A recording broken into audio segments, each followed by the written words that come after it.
Þetta er verkefni 18 í Word í D-hlutanum, það að segja D4. Hér ætlum við að setja upp einfalda ritgerð án kaflanúmera. Og við byrjum á að staðsetja bendilinn hérna fyrir framan fyrstu fyrirsögnina og setja útlitskafla skil.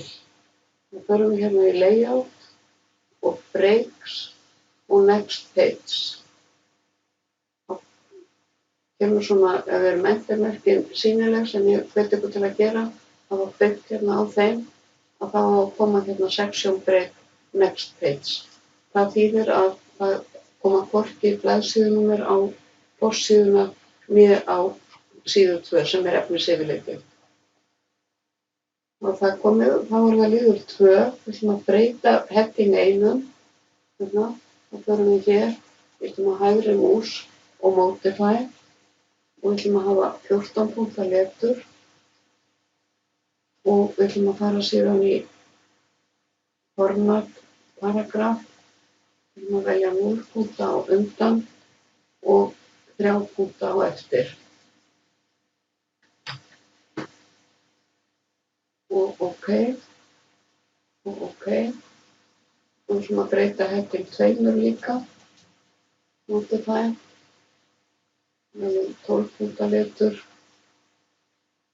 og síðan ætlum við að fara í format paragraf og við ætlum að velja 6 punkta á undan og 3 á eftir. Og OK, og OK. Síðan ætla ég að búa til 2 nýja stíla, texti 1, þá fer ég hér í öruna niður hérna og fer hér í New Style, skrifa heitið, texti 1 og hann er byggður á normal stílnum og hann á að vera á línubili 1,1 og jafnaður. Ég get valið jöfnunina hér en þarf að velja línubilið í format og paragraf og hérna sjáum við Justify, það er flýtiskiptunni hér. Og ég vel hérna multiple og ég þarf að skrifa 1,1 og OK, og OK. Síðan ætla ég að búa til annan stíl sem heitir texti 2. Ég ætla að byggja hann á texta 1. Þannig að það haldi sér jöfnunin og línubilið.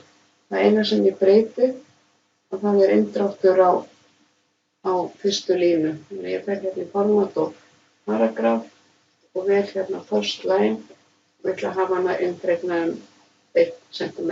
Hér sjáum við línubilið, það heldur sér og OK.